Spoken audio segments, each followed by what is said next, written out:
This is the Weather Lounge here at WeatherWorks. Hello, everyone, and thank you so much for joining us here in the Weather Lounge. I'm your host, meteorologist Brad Miller, and our podcast today comes to you from our WeatherWorks headquarters located in Hackettstown, New Jersey. And joining me here in the Weather Lounge is my festive co-host, meteorologist Mike Mahalik. Festive. I like that. We are getting into the holiday season now, so yes, we are. But I think for this podcast, we're going to need the help of our production guy, Mike Priante. Mike? Hey guys, yes, I'm back here again, and this is going to be an interesting episode. If you remember back to the Weather Terms Part 2 podcast, we had a little heated discussion about a certain movie that we'll get into a little bit, but I will say it is a holiday movie, a Christmas movie. But that's the topic today. We're talking about holiday movies and our favorite ones, so it should be a fun one, guys. Yeah, we're going to take a little break from weather today and get into that festive spirit now that we're in the height of the holiday season. And the discussion did get kind of heated about 2 months ago, and we were all trying to one-up each other about our favorite holiday movie. So, you know what? Why not just spend the whole podcast on it and take a break from, Yeah, I mean, we don't always have to be talking about weather terms and weather. Hey. And we kind of said we were going to do one of these, so why not do it, just as we get into Christmas and Hanukkah season here. Absolutely. So, hey, Brad. You want me to go first? Absolutely. I mean, you were the big proponent of this podcast, so let's start it off. All right, you know what? Here's what I'm going to do, though. I don't want to come out of the gate here with, the big movie that I really want to talk about. So we're going to start with something actually going back to Thanksgiving, because it is a holiday movie podcast. So, and this one may kind of date myself and show my age a bit, but I think this is a popular movie that everyone has seen at least a part of, and that was Trains, Planes, and Automobiles. Now, granted, it took place around Thanksgiving, but it did have snow. And if you remember, this was a great movie by the late John Candy and Steve Martin. Was it really around Thanksgiving? Was it really? Steve Martin was sitting in a meeting at work trying to catch the last flight back to Chicago. I think it was like the Tuesday or Wednesday, right before Thanksgiving. Maybe it was a Monday. But he was trying to catch the last flight so he can get home to his kids and his wife and be home for good the rest of the week. Meanwhile, he was in New York for this meeting. And his boss or whoever he was there for the meeting was just going on and on and on. And long story short, he almost missed his flight, but it got delayed, of course, because of the weather that was coming into Chicago, which was going to be a huge snowstorm. Right. So anyway, they took off from New York, and then they got diverted out, I think, to Omaha, Nebraska, or somewhere out there. Yeah, and that's where they got stuck. Right. And then the whole story picks up from there. And John Candy, he met up with, who was a shower curtain ring salesman. So, of course, they find all these different ways to try to get back to Chicago after the storm now hit, but everything was all backed up with the planes and everything. I mean, there's a classic part of that movie where he's trying to get a rental car. Oh. Right. And obviously we can't say this on the air or we might all be fired, but it was, I know it was you're full talking of about. expletives and things, but that is probably one of my favorite movie moments of all time when he just goes off on the rental car woman there at the desk. Jeez. Yeah. A classic John Hughes movie, if you guys... that was a John Hughes movie. That's right. And if you notice, a lot of John Hughes, a lot of his movies took place in Chicago. Yep. Interesting. Yeah. I mean, he's from Chicago, so I guess he wanted to be local. So. Well, there's another one I'm sure we're going to talk about later. That's a total... man, I can't believe that's Thanksgiving. I could have sworn it was Christmas that he was trying to get those two back. holidays always blend together. Yeah. I mean, remember, think about it. Everyone's talking about Christmas at the beginning of November. It's almost like Thanksgiving gets pushed to the side. You do have like Black Friday after Thanksgiving, and you always get all your deals and everything. It's not unheard of for like Chicago in the Midwest to get a Thanksgiving Day snowstorm, or at least leading up to that day. I mean, winter always comes early in the Midwest, sometimes in the Northeast, but it seems like it's always early in the Midwest. Now, do you guys celebrate Christmas early? Because I know there's two camps of thought here. There's those that celebrate it all the way back in November, and then there's those that wait until after Thanksgiving. What do you mean by celebrate? Well, like when decorating? decorating, singing, listening to music, watching Christmas movies. I have friends that when the calendar strikes November 1st, they go immediately to Christmas. That's no. I don't do that. I usually wait.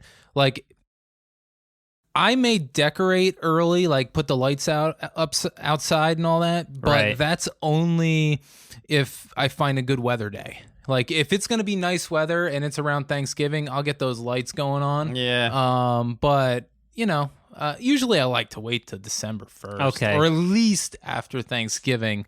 My wife likes to push it a little bit more than that. Right.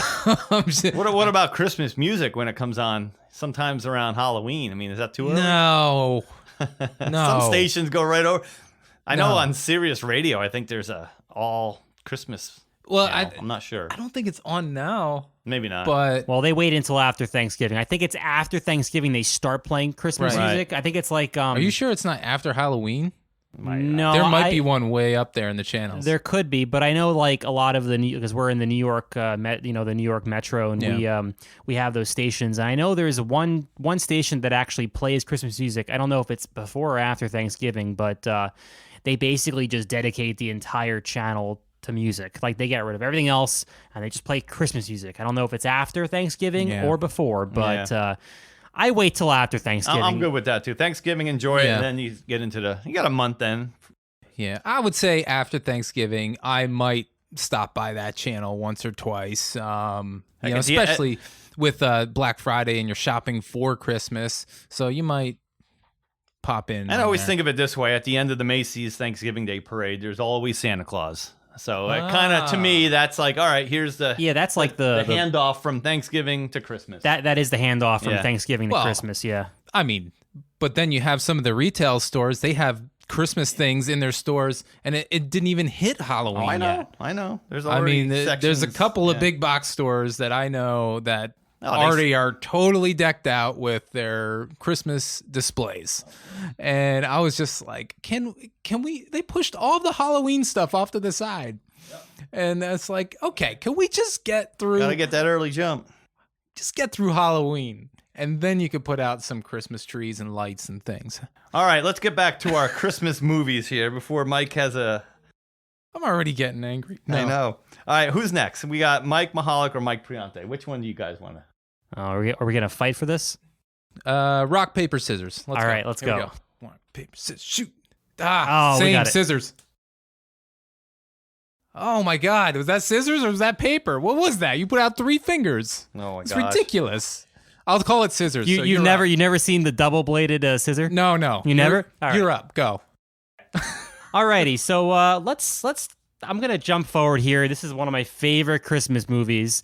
It involves a very funny actor, Will Ferrell. 2003, Elf. I mean, who doesn't love that movie? That's just classic. The beginning to the end. It's just a heartfelt Christmas movie, probably shown on TV how many times every year? Yeah. I would say that's got to be the most recent, like, classic. Yeah. Oh, yeah. Christmas Santa Claus type movie. Because before that, there wasn't a whole lot, but, I mean, there was a whole lot before that, but then you hit that Elf movie and it was like, oh my God, it's a brand new classic.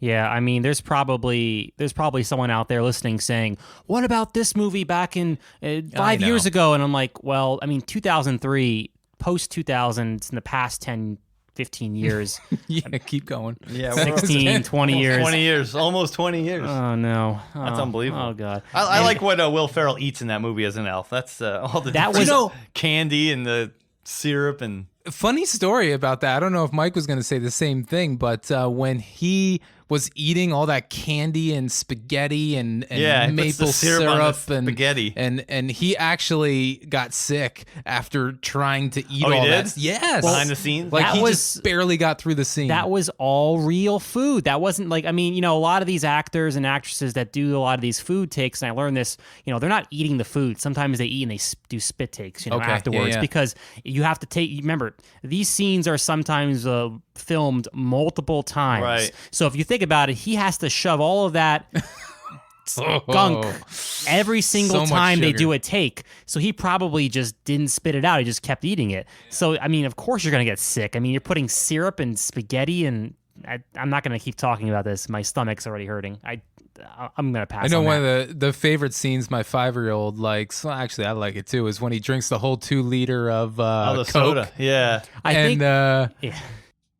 and he just belches for I don't even know how long it is, but it's just like, you hear that? I mean, what a great scene, and I get a laugh at that too, and I'm sure you guys do too. That's a great movie. I didn't even really watch Elf until just a couple of years ago, and now I do like it. Yeah, I don't know why. I like Will Ferrell too. I just never really watched it. It's a classic start to finish movie. Until just a couple of years ago. Now I do. I watch it every year. My favorite part of the movie is the sequence from when he leaves the North Pole and gets to New York. Mm-hmm. It's almost like a shell shock. Like he doesn't realize what he's into. He goes into the forest and he gets attacked by a raccoon, and then he goes into the subway. He sees a guy dressed in like a red jogger, and he thinks it's Santa, and it's some random guy with a beard, and then he starts eating the gum off the rail. That's cringy. That was I like the whole raccoon scene there. He's like, "Oh, look at you!" Yeah. And then it like bites his face off. Oh my god! What a great movie. And, there's so many scenes in that movie and the funny thing is like you had some serious actors in that movie, like Ed Asner, I think was Santa Claus, and you had James Caan, who was in The Godfather, right? And if you go way back, and it's really a good movie. I mean, I gotta say, one of my favorites. It's a top 10 holiday movie for sure. Oh yeah. So I guess Mike, you're up next. All right, Mike. All right. Well, I'm gonna throw it way back because I don't think it could be the holiday season without me watching A Charlie Brown Christmas once. Mm-hmm. I was a little disappointed last year when they took it off the air and it was only on certain streaming platforms. I was a little bit upset by that one. But, I mean, A Charlie Brown Christmas. I mean, who doesn't like watching that? Yeah, I mean, I love Charlie Brown. Yeah. The Linus in the blanket, and they give a little love to the tree that Charlie Brown buys. I mean, basically, it looks like a twig. Yeah. But somehow they turn it into a nice looking little Christmas tree. And you have Snoopy making fun of Lucy as she's barking out directions, and then she gets kissed by the dog and freaks out. Yeah. And, it's always a great scene. I mean, I just love watching it. I could watch it over and over again. Just really gets me in the mood. That's the one when Linus is eating the snowflakes, right? And he says, December snow isn't all that great. I usually wait till January. No, that's Lucy. Lucy, yeah. Lucy says that. She's like, they're not ripe yet in December. She has to wait till January or February to get the ripe snowflakes to eat. What's a ripe? Think about it. What's a ripe snowflake? Maybe it's a big aggregate, like a big fat snowflake. That's those are good. An inch, none and a half. None of these needles that just or what are you gonna do with that? You just you wipe it off your car. That's what we get in Hackettstown all the time. Is dry snow. Who cares about that? Needly snow. Yeah, needly snow that adds up to nothing. I want those the big pancake sized ones that fall $50 size that just clump hit the ground and splatter. Yeah. I love that. But. Well, Brad, let's throw it back over to you. And what do you have for another movie for us? Well, this one's kind of neat. It's a cartoon one. It's called The Year Without a Santa Claus. And I never really knew the title until maybe, 10 years ago. But I used to always watch it as a kid. My mom used to always love this one. This was her favorite. And this is the one with the heat miser and cold miser. The brothers that are always fighting back and forth. And, of course, they use Mother Nature as their mom. And she kind of calms them down all the time. And this is the one when I guess they weren't sure how much Christmas there was down in Southtown versus up north. So I guess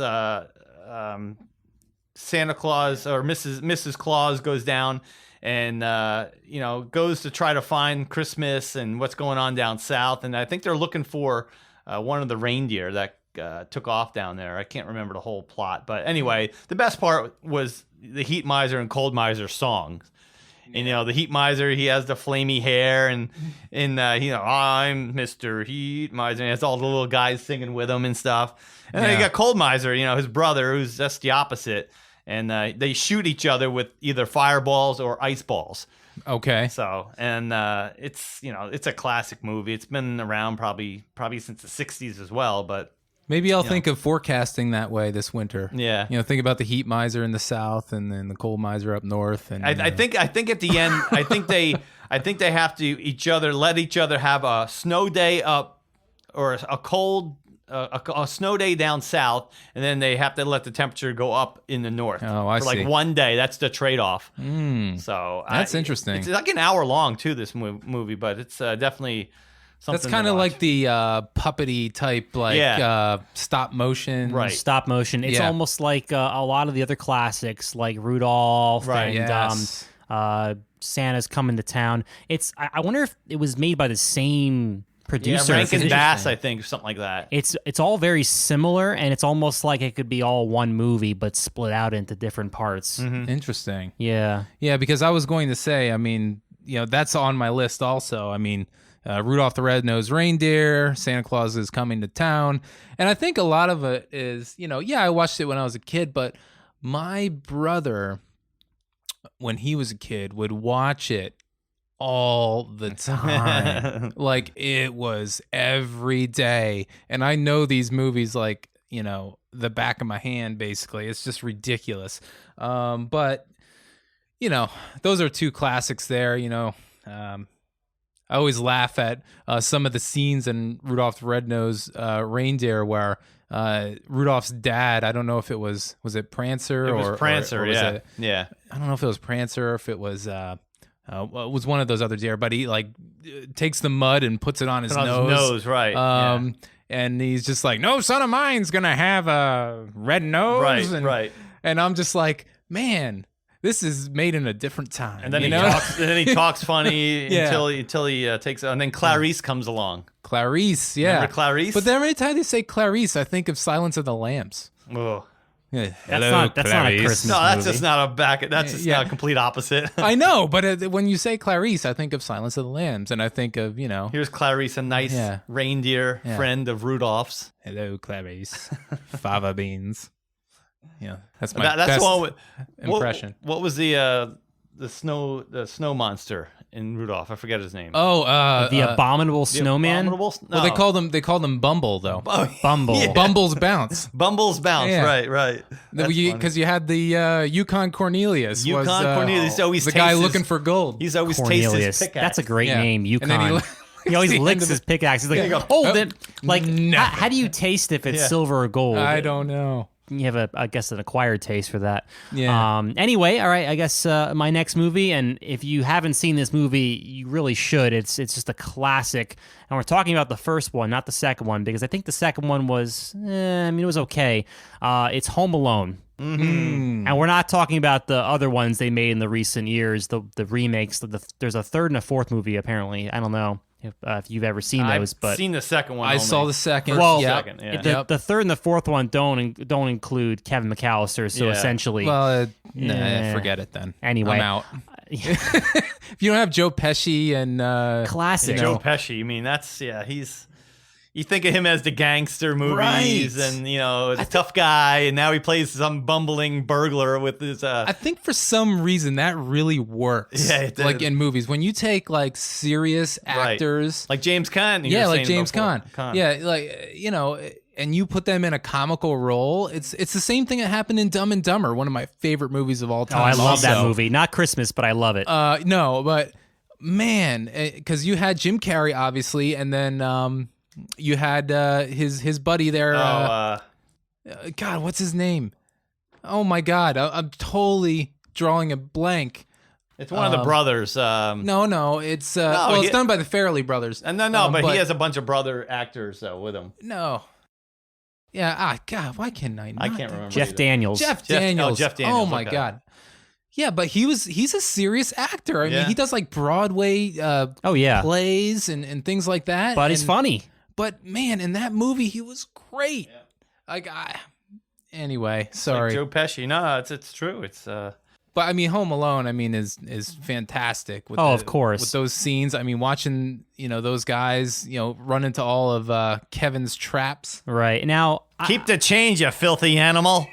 So that was not a real movie, by the way. No, it wasn't. I looked that up. Oh, was it? No, that was recorded for the movie. They made a fake old timey movie. Yeah. For that, I didn't know that until I looked it up. I thought it was a movie. I'm like, where is this movie? I didn't know that either. Yeah. But no, what a classic movie. I mean, just the fact that the fact that this kid, I mean, he's smart enough to like live on his own. And how was he, like 7 years old? I don't know, but like I think it was something like that. And, But and the fact that like, I mean, he was smart enough to get this plan together. And also, why not call the cops? I think the reason he tried. Well, the phone lines were down, right?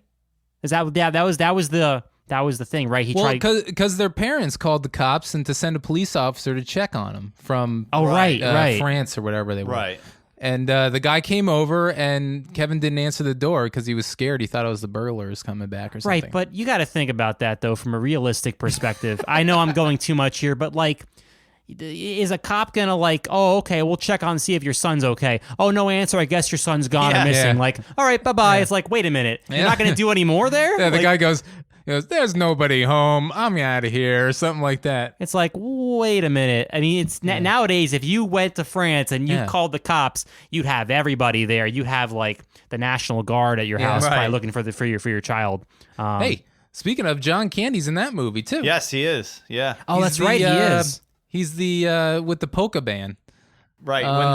When she flies back to the U.S., she has to find her way back to, where is it? Chicago or no, Wisconsin, right? No, it's based in Chicago. No, it's Chicago, but it's right. not a John Hughes movie. No, it's not. Yeah. But if you notice, John Candy, is John Candy from Chicago?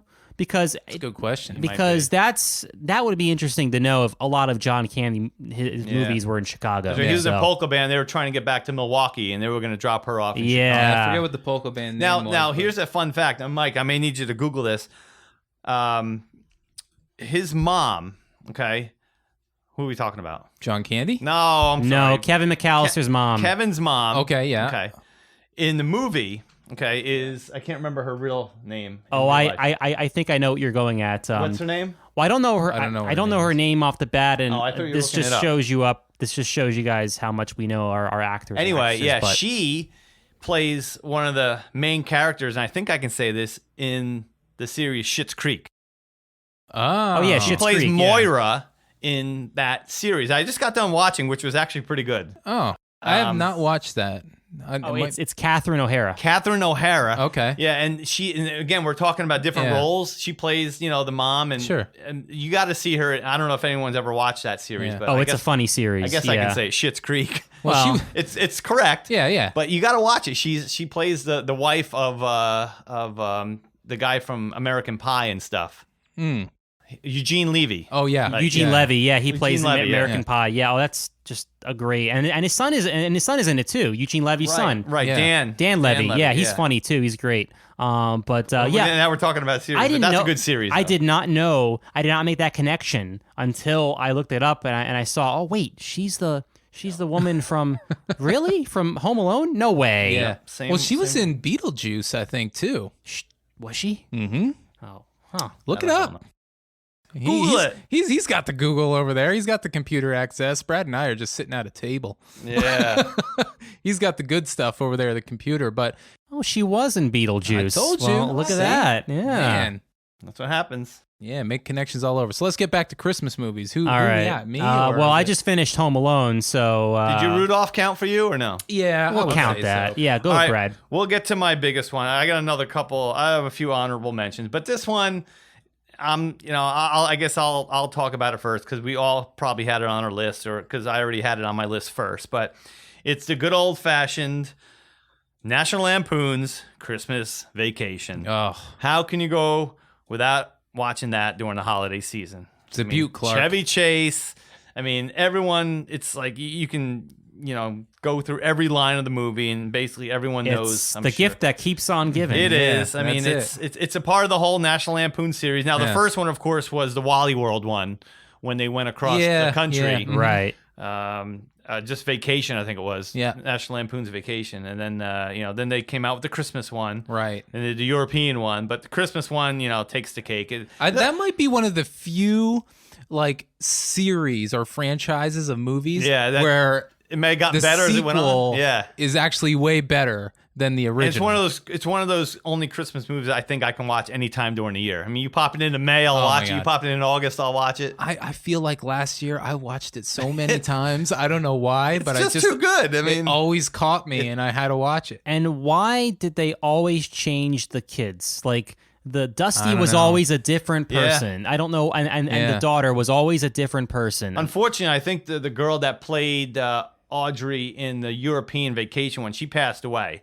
I'm almost positive of that. Yeah. Oh, okay. And then the one though that was earlier, I think she's alive. But and then there was the last one. But was that in Chicago too? Yes, it was. There has to be some secret Chicago. We gotta do some research on this. Why is all these Christmas movies in Chicago? Because he's always wearing a Bears stuff, right? Yep. Yeah, you're right. Wasn't he wearing Blackhawks stuff or something like that? He might have. He was, movie, yeah. A jersey? Yeah. But then, Cousin Eddie comes along and... John Hughes. Is it John Hughes? It's a John Hughes movie. Yeah. That's what it is. But Cousin Eddie's got to be one of my favorite characters in that. He's sitting there drinking the eggnog out of the reindeer, and they're just... You look good. he's got that shirt with the dicky. Yeah.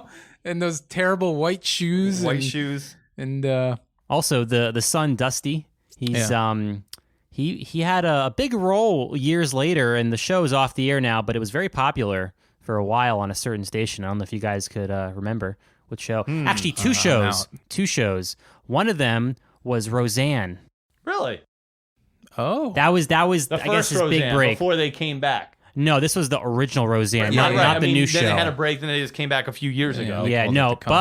But the most recent one was a show on CBS, and it was a little science fiction show. All these characters were like science geeks living in California. Bill Nye the Science Guy? No, it's a sitcom. Oh, no. The Big Bang Theory. Mr. Wizard?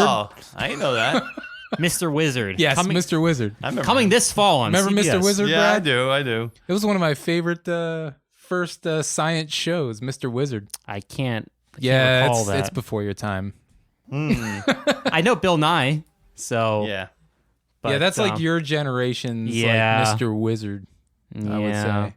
But no, it was interesting because he was young at the time. Of course, Dusty, the character that played I think it's Leonard on The Big Bang Theory. So so interesting fact. But no, what a great movie that is. And I also love the scene where the classic scene, he's putting up the lights. Oh yeah, and then he's all done and he's plugging everything in, and then of course the wife just unplugs everything like from the outlet, and he's like, everyone come outside, and then all of a sudden they throw the switch. That's right, the switch in the garage. Right, it was hooked up to the electric everything outlet. hooked up to that. Well, then they finally get the lights going, and the auxiliary electric has to come on at the power station because there's so much. I mean, how many good things? Yeah, there are. You can sit here for an hour. We could talk about the whole movie. Right. With the them eating the turkey at dinner and the dog hacking on a bone underneath. And the don't table forget the neighbors. Elaine from Seinfeld. Yeah. What a great movie that is. That is interesting when you go back and you watch Seinfeld and then you like go back and see it. This predates Seinfeld about a year.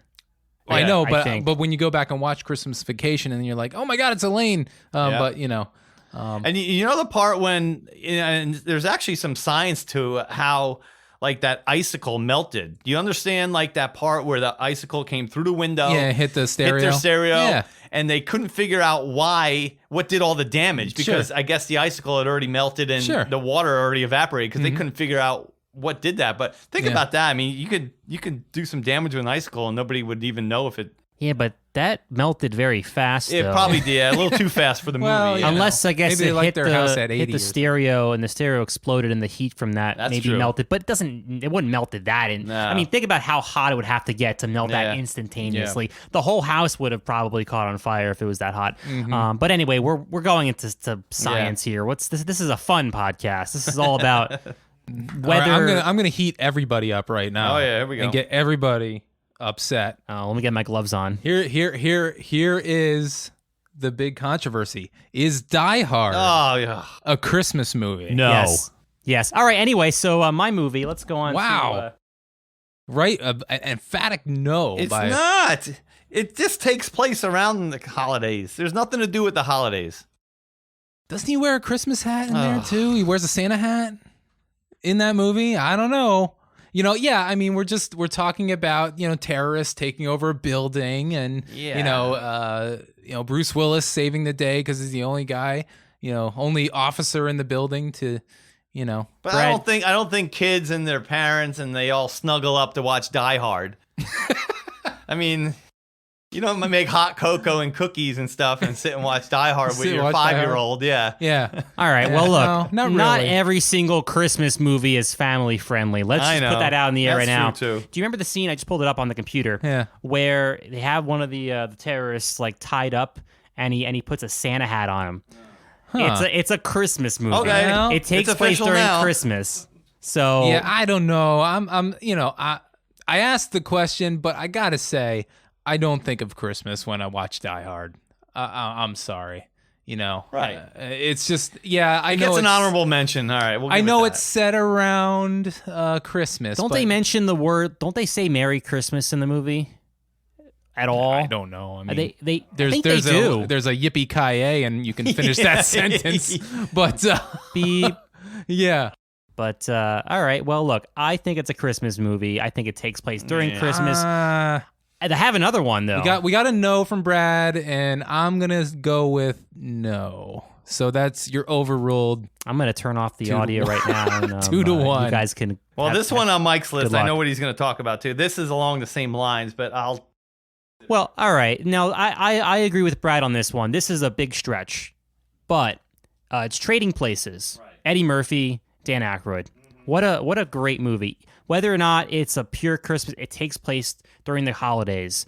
And again, it's not a classic Christmas movie that you're going to watch with your family. There's obviously more stuff in Die Hard about Christmas than there is in this movie. You think so? I don't know. I think so. I think there's a little bit more, but either way, it's a classic Drunk Dan movie. Aykroyd with a Santa suit is pretty funny though. Putting like fish, salmon in his suit. It's great. But of course, I have to go back and watch that one again. It's been a long time. Since the snow minded me, and because I love snow just like everyone else to a point, I actually looked up when that movie was filmed, trying to coordinate when it was filmed versus all that snow that was all in Philadelphia.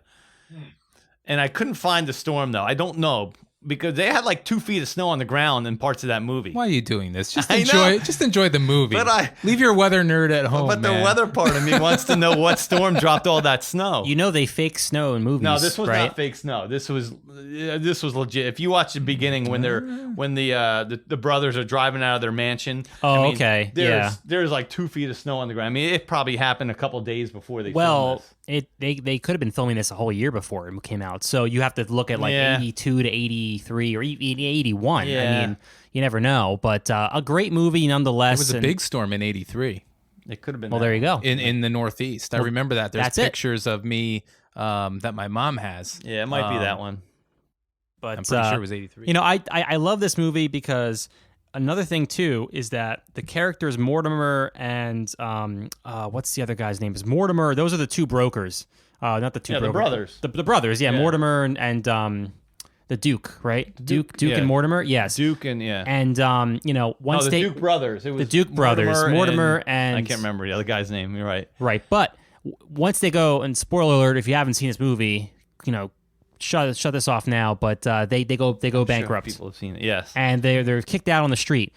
Now, fast forward to another movie. Yes, I know where you're going with this. Coming to America. Coming to America. Yeah. In one scene, they are outside on the street, and Eddie Murphy's character passes them again like regular old money that he would just throw away, but it was like probably like $50,000 or something. There's a lot of money in there. And so he picks up and he's like, Mortimer, we're back. We're back, yeah. And it's a great callback to that movie. It's a cameo, then you have a great nice cameo. little Easter egg in I wonder there. if it was made by the same producer. Yeah. Probably. But again, what a great movie, and the whole stock market, shebang that, of course, if you know now about what was happening in the stock market. It took place at the World Trade Center, too, obviously, before 9/11. But, I remember that's where they took the footage from when they got out of the taxi in New York City. Yeah. Right at the bottom of the World Trade Center. By the way, it wasn't Die Hard in Chicago. No, it was not. It wasn't? Wait. Okay, so it was filmed... Wasn't Die Hard in Chicago? I don't know. Well, it was filmed in California, in Los Angeles. Oh. But I don't know if it was Los Angeles. I think it's Los Angeles, though. Maybe I'm wrong. There's so many Chicagos flying around. I just had to throw that in. But yeah, I mean, there's a lot more movies that we can talk about here. And, Brad, I guess we can each do an honorable mention. Brad, you still have a good one there to talk about, too. Yeah, we all talked about this one before, too, and I'm sure we've all seen it. And it's with Peter Billingsley, and that's A Christmas Story. And we all know the Christmas Story. It's basically a kid growing up in the Midwest. I think it takes place in northern Indiana.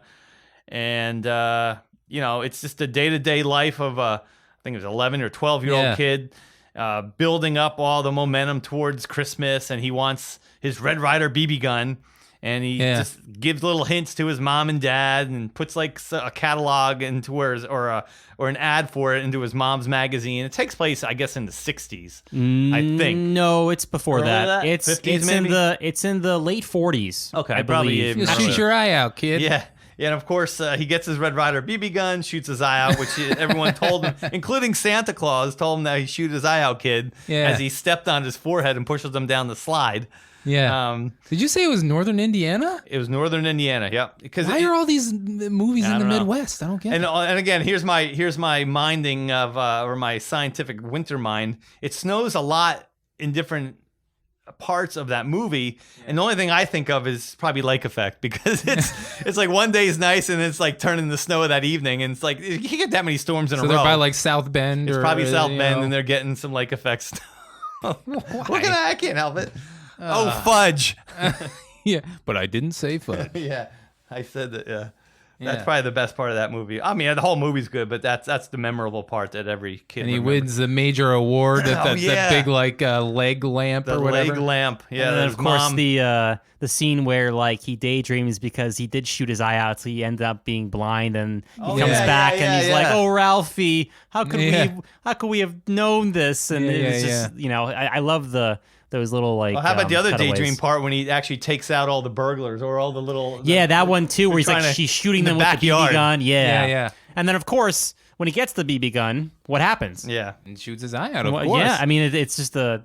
But there was this icicle, and this icicle hit my eye, and typical kid. I mean, I was typical kid. I was his age, and we all try to come up with excuses why we don't want to get in big trouble with our parents. And I did the same thing. Well, I got to come up with something quick here. Yeah, and he, and that movie, and he got away with it too. Right, and that movie plays nonstop on Christmas on I think it's TBS. Yep. I'm sorry. How do you watch? Like, I understand why they do it, but like. How do you have that station on and watch it on repeat all day? It just at the point you just by the third time you're tired of it. After the second time I'm tired of it. I mean, it's fine to watch it, but like every hour, like I don't know about that. Oh, it's like on Christmas Day, some channels have the Yule log. But that's different. That's you're watching a burning log. That's on the background. You're not staring at it. Yeah. I guess you have in the background. Maybe that may be it. So, all right. I guess I'm movied out. You're movied out? I think so. There's a lot more movies. I may be able to come up with one more. We'll see how we do with time here. You guys got one more. Mike, you go, and I'll go, and I'll let you know what time we have. All right, perfect. I do have one more movie that based on a classic book, and that's A Christmas Carol. Of course, there's definitely a ton of different variations of this movie. You even have a Disney animated version with Mickey Mouse, I think. Yep. That does the Muppets. A Christmas Carol. The Muppets, right? The Muppets did one, I think. But no, they do have a Mickey Mouse one where Mickey Mouse is Cratchit and isn't Scrooge Scrooge is McDuck. Donald? Right? Right? No, Scrooge McDuck. Oh wait, of course, Scrooge McDuck. He's the character Scrooge. Jeez. Well, then they did a real version with Bill Murray. Right. Remember that one? Well, that was like a different take on it. Scrooged. Different take on it, right? Yeah. Scrooge, right? I'm sorry, it was Scrooge, but it was the same kind of idea. Bobcat Goldthwait was in it. Yeah. And, yep. The one I always go back to. I mean, there's plenty of different versions of this movie. There's one that was made in 1984. And that's with George C. Scott. That's the same actor that played Patton, right? In the 1970 something movie. But the funny thing is like how many movies we made of this, and that story. Can you guess how long that was written ago? It's probably by Charles Dickens. Late 1800s. Wow. Ooh, he's close. 1883. No, 1843. Wait, that's mid 1800s. Yeah, that's like 180 years ago. Yeah, and we're still making movies based on that book. Wow. I mean, that's just shows what a classic that was. But yeah, I mean, I do like that movie a whole lot. Mike, I think you got one more, and then I think we're gonna wrap it up. Yeah, we got time for one more, guys. So all right, last one. Make it a good one. Well, I'll try. I don't know if anybody likes. This is a classic, though. Whether or not you watch the one back in the 60s or the one recently, like maybe within the past 15, 20 years. How the Grinch Stole Christmas. Oh. Yes. Which version? Again, there's two versions. There's the classic, the one that's animated. Yep. Okay. And then there's the one from the live action one with Jim Carrey. Which, again, Jim Carrey did a phenomenal job as the Grinch. I think that was a great, I mean, for what it's worth, you look back and it's like, oh, that's funny. He's the Grinch with his makeup and everything. Yeah. But he did a great job being the Grinch. Like Jim Carrey always has his expressions, and he just really knocked it out of the park there. I didn't like it. What? I'm sorry? I didn't like it. Well, first you go with the Die Hard, and now you're going with you don't like the Grinch. Well, I mean, I like the Grinch story, but I always go back to the classic 1960s It's one of those cartoon. things where the movie could have been better, but the character was like the scenes where you had him and like his dog. Just that was great, but everything else, the movie was. What was the name of the Woo-Ha's? What are they called? The Who's. Whoville, yeah. Not the band. Yahoo! And then little Cindy Lou. Yeah. Cindy Lou Who. Yeah. Yes. Cindy Lou Who. Yeah. Yeah.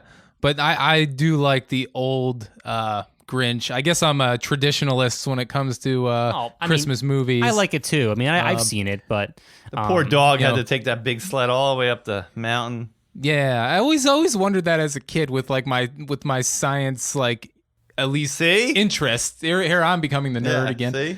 But just with my science interest, I'm going like, come on, how could that little dog pull that? He can't even keep the horn on top of his head without falling over.